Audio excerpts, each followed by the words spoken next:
বিসমিল্লাহির রহমানির রহিম।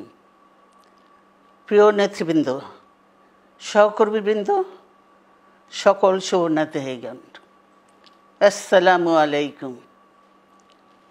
প্রতি বছর মে মাসের এই দিনটি আমাদের পরিবারে আসে এক বেদনা বিধুর স্মৃতি নিয়ে।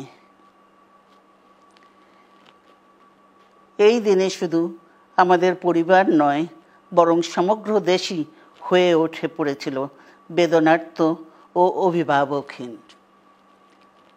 আমাদের প্রিয় মাতৃভূমি বাংলাদেশের জন্মের সাথে জড়িয়ে থাকা এক অবিচ্ছেদ্য নাম শহীদ প্রেসিডেন্ট জিয়াউর রহমান, যে চট্টগ্রাম থেকে স্বাধীনতার ঘোষণা করে তিনি এ দেশের সাথে তার নাম অবিচ্ছেদ্য করেছিলেন।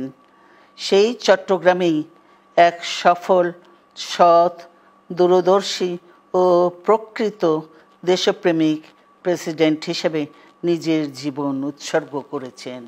এদেশে গণতন্ত্র, স্বাধীনতা, সংবাদপত্র ও বিচার বিভাগের স্বাধীনতা, স্বনির্ভরতা ও উন্নয়ন এবং নিজস্ব জাতীয়তাবাদ সৃষ্টির অনন্য রূপকার শহীদ জিয়া, যে গণতন্ত্র প্রতিষ্ঠা আর সার্বভৌমত্ব রক্ষার লড়াইয়ে তিনি শাহাদাত বরণ করেছেন, সেই গণতন্ত্র নিরবচ্ছিন্ন যাত্রা আজও বাধাগ্রস্ত হচ্ছে প্রতি পদে পদে।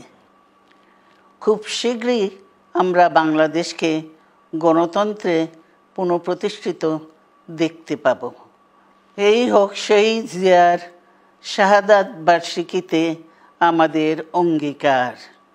এই লক্ষ্যে সুশৃঙ্খলভাবে এগিয়ে চলার জন্য আমি বিএনপির সকল পর্যায়ের নেতা কর্মী ও দেশবাসীর প্রতি আহ্বান জানাচ্ছি। মনে রাখবেন, সবার জন্য গণতন্ত্র ও উন্নয়নের মাধ্যমে সকল সমস্যার সমাধানের যে রাজনীতি শহীদ জিয়া রেখে গেছেন, তা বাস্তবায়নের মাধ্যমে তার প্রতি শ্রদ্ধা জানাতে হবে। আমরা তার বিদায়ী আত্মার মাগফিরাত কামনা করছি। আল্লাহ হাফেজ। বাংলাদেশ জিন্দাবাদ।